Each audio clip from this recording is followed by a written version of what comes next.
Hi, and welcome to another episode of Craft Stories. And today I'm talking to Chris Cross from the New World Distillery in Eden, Utah. Meet Chris Cross. The agave spirits of Mexico, like mezcal and tequila, set him on a journey to learn about distilling and creating flavors.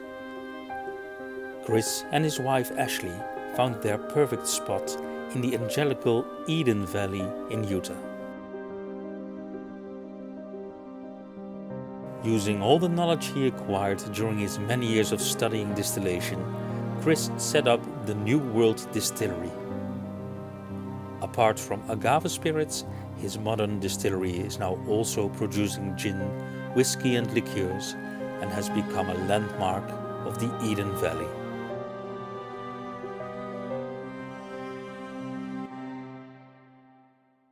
Thank you for joining me.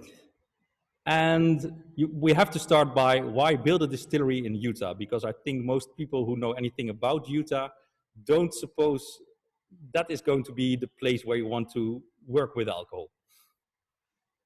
And I've come to answer that question now over the years is because we're idiots.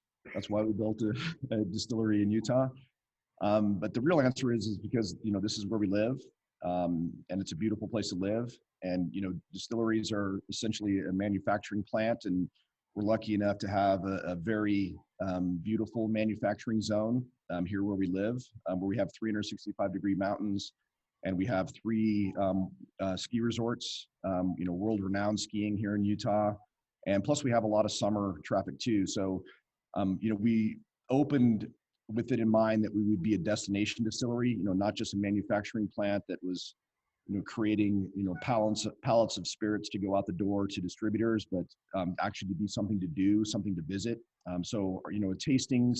tasting room is a large part of our business, and our tours are a large part of our business. And that's been a very successful model. We do see we're probably the number 2 manufacturing package agency in the state, behind only the very large High West Distillery.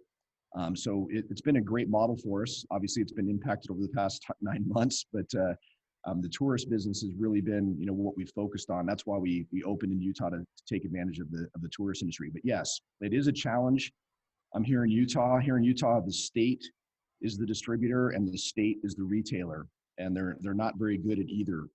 If you go into a state liquor store here, we call it the Department of Motor Vehicles of alcohol, because it's really depressing. The selection is horrible, but it kind of just it allows us to differentiate ourselves. So you go into a state store here in Utah and you come to the distillery and you see the difference between what we're putting on the shelf versus what's available on the shelf in the state stores, and it's really quite dramatic. And so we do have a very loyal, almost cult-like following at this point, which is great.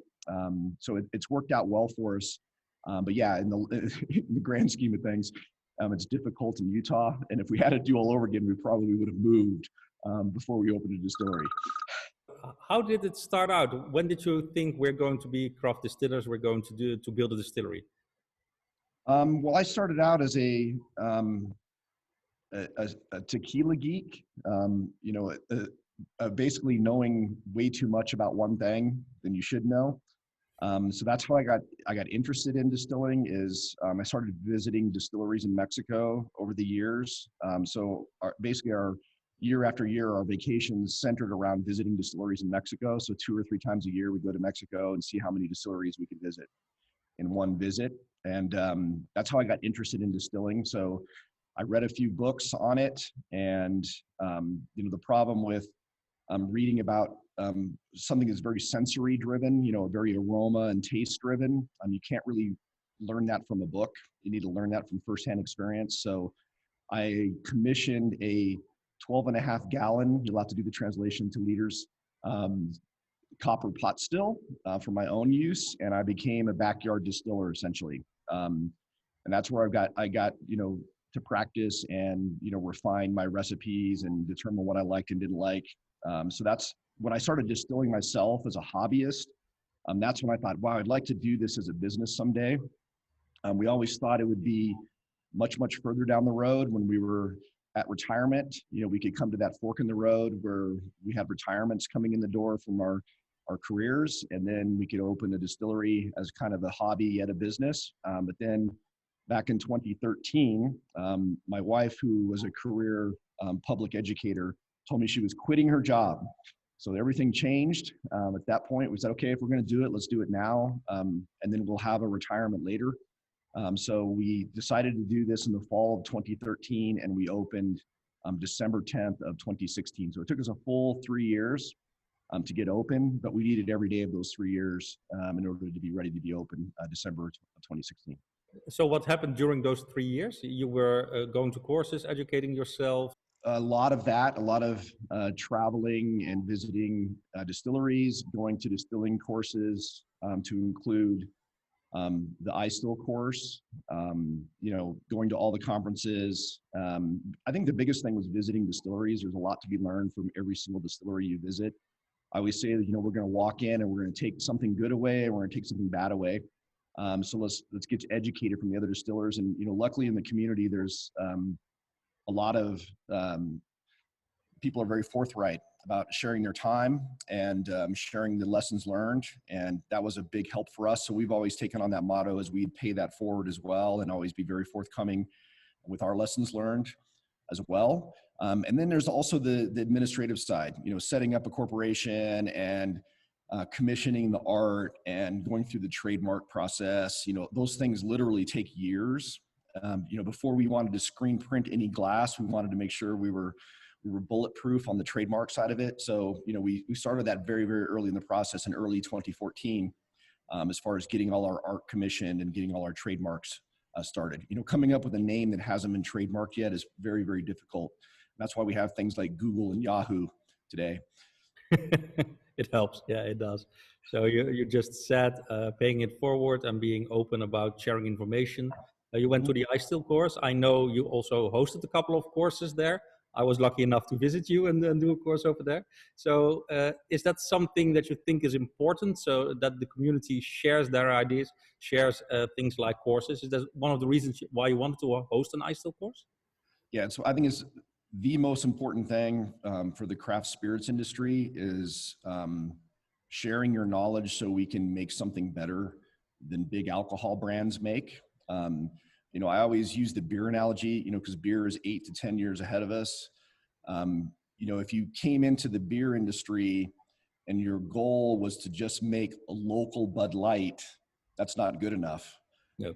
You make something remarkably better than Bud Light if you're really going to set yourself apart. And beer has shown that's a very successful model. The craft brewing industry has basically, taken over the market from big brands. And for craft distillers to do the same, we have to make something remarkably better. That's the key. So that's why I think it's important that we share our knowledge and our lessons learned and how to do it better, because that's the only way we're going to beat the big brands, is to make something remarkably better.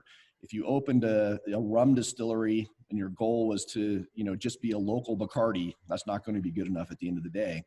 You need to make something that's remarkably better. So that's why we're really open and are willing to share our knowledge and experience, because craft has to be known as just so much better than what you get in a can at the grocery store. It needs to be known as something way better.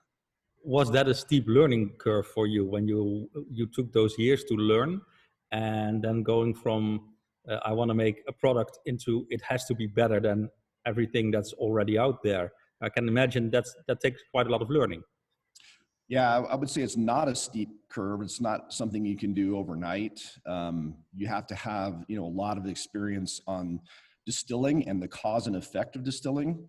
And once again, it's hard to teach that because it's very sensory driven. It's very taste and aroma driven.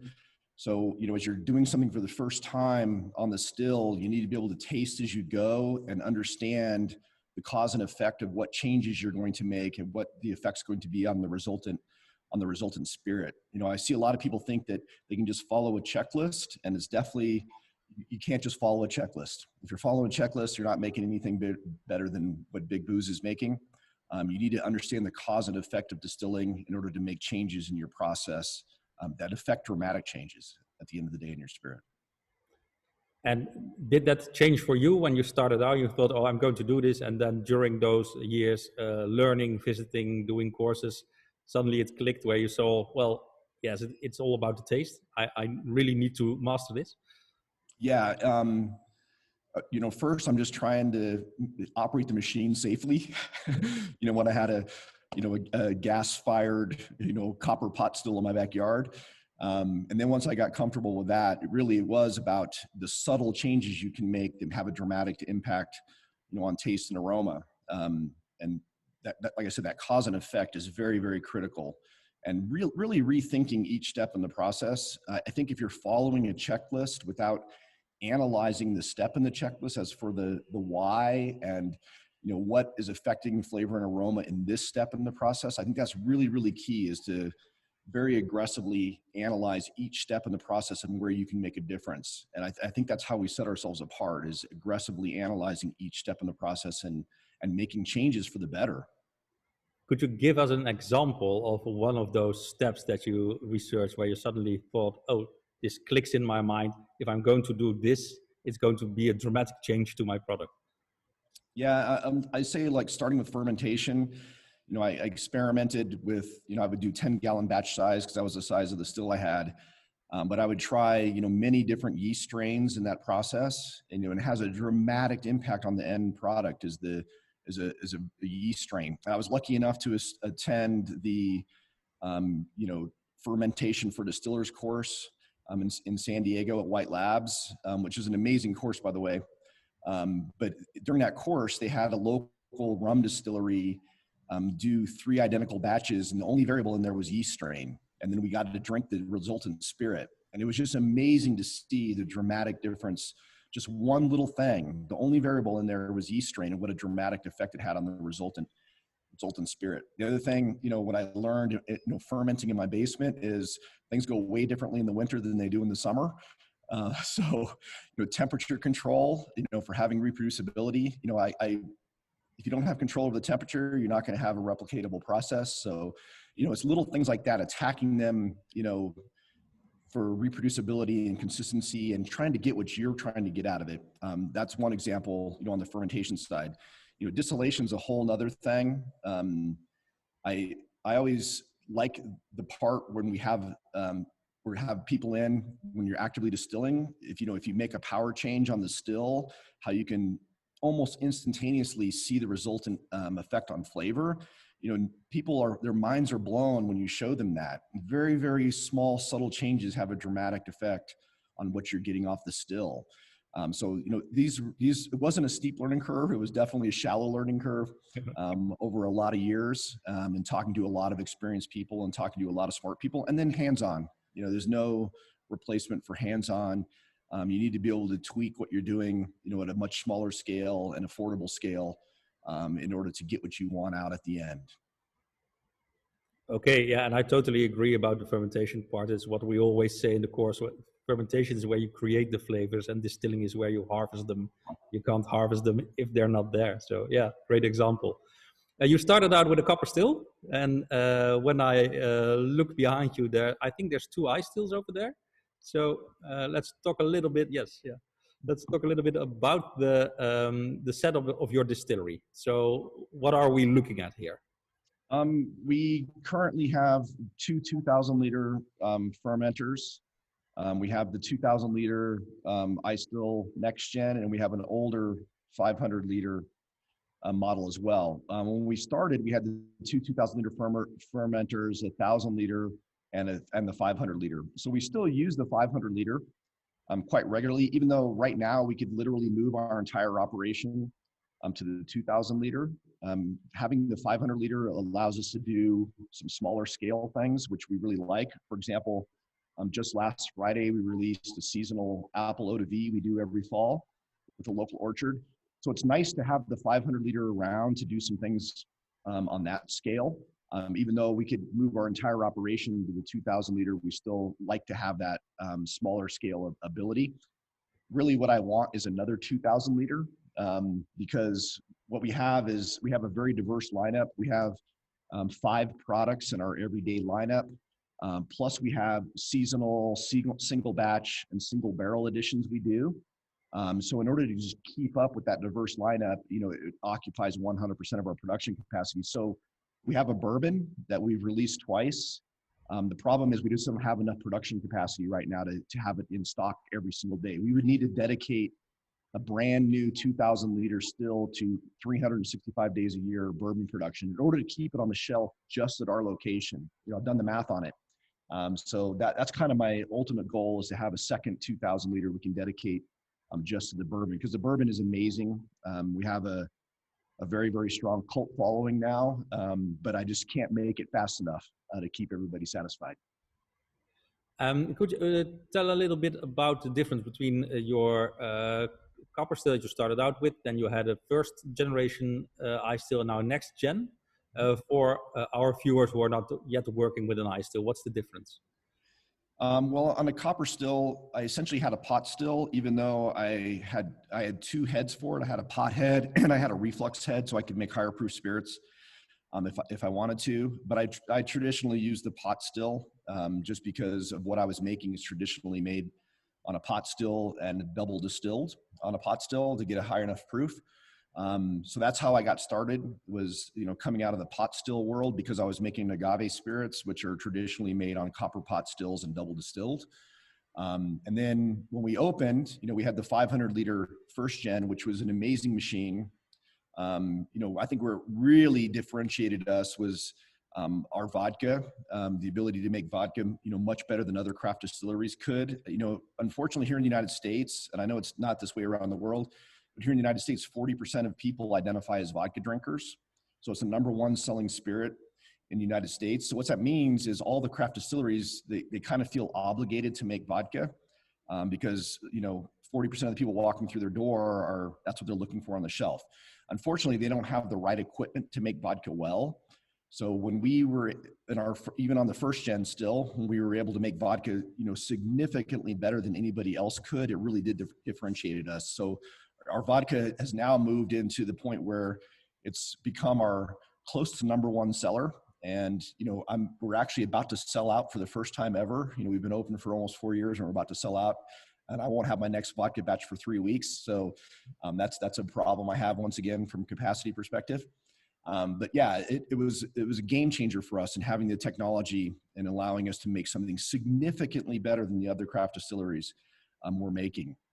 So that's how we got started. Obviously, going to the 2,000 liter next gen, we're on a whole nother order of magnitude precision wise. Instead of going from 100 different reflux settings to 1,500 reflux settings, or going from 16 different power settings to 100 different power settings. We're just talking a whole nother order of magnitude of precision. Plus the addition of the barometric pressure sensor is a big deal, especially for us at altitude here. It really helped our reproducibility and predictability, from day in and day out. And it added something that we couldn't do before. We didn't have bourbon in our lineup until we had the 2,000 liter next gen, because we didn't have a mash tun in our operation. So, having the ability to mash in the 2,000 liter still introduced a new product for us. So that's why it was a game changer. And like I said, that's something I can't even keep in stock right now because it's just in such high demand, because we're doing it, so much more remarkably better than the big booze makers are doing. Are you still doing the vodka and the 500? No. We do it on the 2,000. You do it on the 2,000, yeah. Okay. Yeah, we do it on the 2,000 just because, once again, that level of precision, that, an order of magnitude plus more precision. It's just amazing. I'm always amazed when I do a vodka run, because I, see how hard the still works to optimize output. And then I see how hard the still works to optimize, pure ethanol production on the way back down. I'm always just in awe of the machine when we're making vodka, and the results really do speak for themselves. Our vodka is a game changer. You started out loving tequila, and you're doing agave spirits. I think you can't call it tequila over there. You have to call it agave spirit. What is it that attracts you to agave? Why agave? Because it's what I drank for a long time. I grew up in Arizona, close to the border. I spent a lot of my younger years in Mexico. Anytime we're vacationing or going for recreation, that was our destination, because it was a drivable ocean for us. You know, it was the closest way to get to the beach was to go to Mexico. So growing up, I found myself kind of weaned on tequila as a beverage. So I developed a love for it, a passion for it, and I wanted to learn more as the years went on. So that's kind of why I got into this business in the first place, was because I wanted to make my own agave spirits. And yeah, you're right. We can't call it tequila because, it's a denomination of origin, has to come from the tequila region of Mexico, which is essentially the state of Jalisco. But ironically, May 20th of 2020, agave spirits became a type here in the United States. So now it's an official type like vodka or gin or bourbon. It has a legal definition now here in the United States. And what's the process for making your agave spirit? Yeah, even if you go down to tequila country or mezcal country, the first step is growing the plant, the agave plant. The species of agave we use takes 8 to 14 years from planting to harvesting. So it's quite a long investment in your crop. Obviously, I think everybody knows what agave looks like, the plant with the long pointy arms, and these are very large agaves as well. When it's time to harvest, they harvest the plant just prior to the plant going to reproduction, because that's when it's at its maximum sugar potential. They cut all the long pointy arms off, and they use that part in the middle, essentially the trunk of the plant is the part you use. They call it a piña because it looks like a very large pineapple after you cut all the long pointy arms off. They take that essentially trunk of the plant into the factory. They cut it into pieces and they cook the plant in an oven. And that's where the magic happens, the conversion of the complex carbohydrates into simple sugars. That cooking process is where that happens. It's also an important part of the flavor when you have that caramelized sugar from the cooking of the agave. Could you say that's like the mashing process for the agave? Absolutely. It's the equivalent of the enzymatic process of mashing a grain. Happens during the cooking process of the agave. So once it's been cooked, it is sugary sweet like candy. You can literally take a knife and cut a piece off, and it's like having a very pleasant piece of agave candy at that point. And then they crush the cooked fruit and they strain out all the fibers because there's a lot of fiber. It's a plant after all. And what you're left with is a very viscous liquid, the consistency of extra thick honey. They actually call it miel, honey, at that point. And that's what I get, because obviously taking tons and tons and tons of agave piñas and bringing them north of the border is not very carbon conscious, but having them cooked and crushed and strained on site is the key. So it's actually cooked on the farm where it's grown, and then it's packaged into 55-gallon drums that come to me on pallets. So what we get is the miel, the honey, in the door. And then obviously we mix that with water in our fermenter to get to the proper starting gravity, and then add our yeast. So the heavy lifting is done on site, where they take many, many, many heavy piñas and turn them into that very valuable liquid sugar source for us. For our fermentation is 2,000 liters, so it's perfect. It's 1 day of distilling versus 2 days of distilling. It used to take me 2 days to distill a fermentation. Now I can do it in 1 day, which is great, like I did yesterday. Matter of fact, it's still steaming back there. If you haven't seen, I distilled a batch of our Reposado agave spirits yesterday. So you have different variations of the agave spirit. Yes, we have, right now we have both a Blanco and a Reposado. The Reposado is an age statement. It translates to rested, and it means up to 1 year in oak, where the Blanco is an unaged clear spirit. But that's really, people always ask me the difference between the Blanco and the Reposado, and I say that the difference is everything except the raw material. We start with the exact same raw material, but our process is completely different from beginning to end. Our fermentation is different between the Blanco and the Reposado. We use a different yeast strain, and that has a dramatic impact. And then we distill them differently as well. Our Blanco is very, very agave fruit forward in comparison to a Mexican Blanco. I would call it by design a two-dimensional spirit. It has the big fruit start and a big body, but it doesn't have that earthy, sometimes harsh finish. That's by design. And we do that during distillation by taking a very, very early tails cut to not get those earthy elements in there. And we distill it, low and slow like a brandy. We treat it like a brandy during distillation because we're trying to highlight the fruit flavor. Where the Reposado, different yeast strain, obviously, and we distill it differently. We treat it like more like a whiskey during distillation because it's going in a barrel. And we want that third dimension in there. We want those earthy notes going in the barrel. So we do treat it much differently during distillation. And then obviously the one is unaged and one is aged. The Reposado is aged in used bourbon barrels that we get from Wyoming whiskey up in Kirby, Wyoming. So vodka, two different agave spirits. What else? What else are you doing? Well, we failed to mention our number one seller, hands down. We have our Uma Gin, which was our launch product back in December of 2016, and it is our number one seller. It outsells everything else we make by twice. So it is a big seller for us, and it's selling really well right now through the pandemic, which is great. But yeah, our Uma Gin is our number one seller, and we were so happy that that was our launch product because 4 years ago there wasn't a lot of diversity in gin here in the United States. And we wanted it to have its time on the shelf by itself to really highlight the gin, because if we had launched for say with the agave spirit and then introduced a gin later, it wouldn't have had its time in the spotlight by itself, and that's worked out really well for us. And now obviously gin is really blown up as a category here in the United States, and our gin has won a lot of medals and it's pretty renowned, and that's why it continues to be our number one seller, and really almost doubling year over year at this point. Good. And I happen to know you also make quite a nice liqueur. Yeah, we have an everyday product it's not a seasonal. It's a Tart cherry liqueur. It's made with Montmorency cherries that are grown here locally. Utah is the number 2 Tart cherry producing state in the country, and it was something we never expected to have in our lineup. But we were, looking to have a liqueur in our lineup. We experimented with many things, and never in a million years would I have thought we would settle on a cherry liqueur. But it is incredible, and it's also a great seller for us here on site, because it's one of those things when we're doing tastings, if you taste it, you buy it. So it sells itself really easily, which is great. I recently completed an interview with a rum distillery here in the Netherlands, and we talked about the fact that some people are saying, well, after the gin explosion that we had over the last couple of years worldwide, now rum is going to be the next best thing or the next big thing.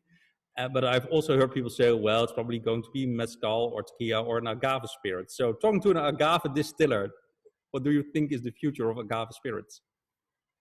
That's a great question. And, I get asked all the time, you don't have a rum, you don't make a rum. And, I always tell them that agave spirits and rum are very close relatives. When you're starting with, let's say, molasses, and what we have with the miel, the agave, they're very close relatives, very similar process from a raw material perspective. It's also very similar from the traditional way they've been distilled. On using pot stills for, large flavor transfer, double distilled on a copper pot still. There's a lot of similarities between agave spirits and rum. And so I always just tell people, I don't have a rum in my lineup because I drink agave spirits, and it would be way too close of a cousin if we had a rum on the shelf. I'd rather, concentrate my time on, what I drink. But yeah, they're very close cousins. The problem is there's not a lot of diversity in tequila. Because all the brands have been acquired by large brand houses, and so when you go into a fancy tequila bar and they have 1,000 different beautiful bottles on the back bar, basically all those 1,000 different labels were made in one of 3 distilleries in Jalisco. So they have these very large distilleries just pumping out all these different brands, and there's not a lot of diversity. On the other hand, I really marvel at what's being done in the rum world, around the world, in rum making regions. There's a lot of creativity and a lot of diversity. They're doing things better, quite frankly, I think, in the rum world than they're doing in the agave spirits world. So if I had to hedge a bet, I would say that because of that creativity and diversity, I think rum is due for a reckoning, due to take off. Fortunately for us is, we've taken a lot of lessons from the rum world and applied them to agave, which I think gives us a huge advantage compared to other agave spirits manufacturers, is take some of that creativity and out-of-the-box thinking that's being done in the rum world and apply it to the agave, because they are very close cousins when it comes to a raw material perspective. And I think it pays off. That's why our Blanco, is very, very non-traditional. It's all about highlighting the flavor of the agave. I'll counter that with Mezcal. There is a ton of diversity in Mezcal. They haven't ruined Mezcal yet. So if you go down to Oaxaca, which is the #1 Mezcal producing state in Mexico, the diversity from one distiller to the next village is dramatic. The process, from very, very ancient to very, very modern, different techniques on how they cook the fruit. It has a dramatic impact on the results of the product. The problem is, Mezcal is now a type. Yeah. So now they have standards that they have to comply with. And there's a lot of challenges in the Mezcal world now where they have a maximum methanol content that can be in the Mezcal. It comes out of the wine world. It has nothing to do with spirits. It comes out of the wine world. So what they're seeing there is like what they've done traditionally now is not compliant with their standard. So ironically, we're actually seeing some Mezcal producers now import their spirits to the United States as an agave spirit, not as a Mezcal, because they don't have to comply with the Mezcal standards and they can continue to do their traditional methods. So it's really, really interesting. I'm keeping a close eye on it right now. But yeah, Mezcal is a great spirit if you haven't tried it, and there's a lot of diversity there as well. Yes, yeah. Are you thinking of going into that direction for people who haven't had Mezcal? It's very, very smoky most of the time, comparable to like a PT Isla whiskey, but it's not peat smoke. It's very different kind of smoke. Are you thinking about putting some smoke into your spirits? I'm always thinking about it. I would love to be able to diversify the species of agave we use, and I would love to be able to diversify the cooking process, because the smoke comes from the cooking process. The fact that the fruit is actually smoked in a pit underground for 3 to 4 days. That's why it has that inherently smoky flavor. And, every time I'm in Oaxaca, I'm looking for that connection where I can find a source of some different varietals. Right now, the closest thing I have is a producer in Texas that is making sotol, which is made from another desert plant called the desert spoon, the Desarillion. And that's one of my favorite spirits to drink. So I'm trying to bring some of that raw material from Texas here to Utah so I can experiment with that as well. But yes, I would like to diversify our agaves as well. So that's going to be in the distant future. Anything else that you're working on at the moment? What's next for the new World Distillery? Well, we're always doing some seasonal things. Like I said, we just had our apple brandy release that we do every fall. We were really close to doing pears this year as well, maybe next year. Didn't work out with our orchard. So, as much local things as we can do, we're always interested in that. I think the biggest thing for us right now is just the concentration on the bourbon. It's right now it sells out the same day it's released. We would like to be able to have it in stock every single day. So, optimizing our production capacity would probably be the next step for us, is having more production capacity. So looking back on this whole journey from the idea to where you are now, even thinking about expanding your distillery with another 2,000 still, which is quite a lot. Was there one big eye-opening moment for you? One thing you would like to share with starting craft distillers where you went, all right, that's something I really need to remember, or something I really need to tell to other people? I think it goes back to what differentiates, craft from big alcohol. And that's, putting something in the bottle that's remarkably better, having a standard that is very, very high. And if you're going to make mistakes along the way, and you're going to basically have to dump that batch if it doesn't meet your standard. And that happens, unfortunately, even at this scale, it happens from time to time. Knock on wood, it hasn't happened in a long time for us, but it is a lesson learned of starting up a distillery, especially at this scale, is mistakes are going to happen. Some of them are out of your control. Some of them are directly due to your negligence. And you're just going to have to, bite the bullet and say, oh, that's not up to our standard. I'm not going to put that in the bottle, because your reputation rests on everything you put in the bottle. Great. I think that's a great ending. Thank you very much for taking the time to talk to me. Looking forward to new agave spirits, and best of luck with the new World Distillery. Thank you. It was good to see you again.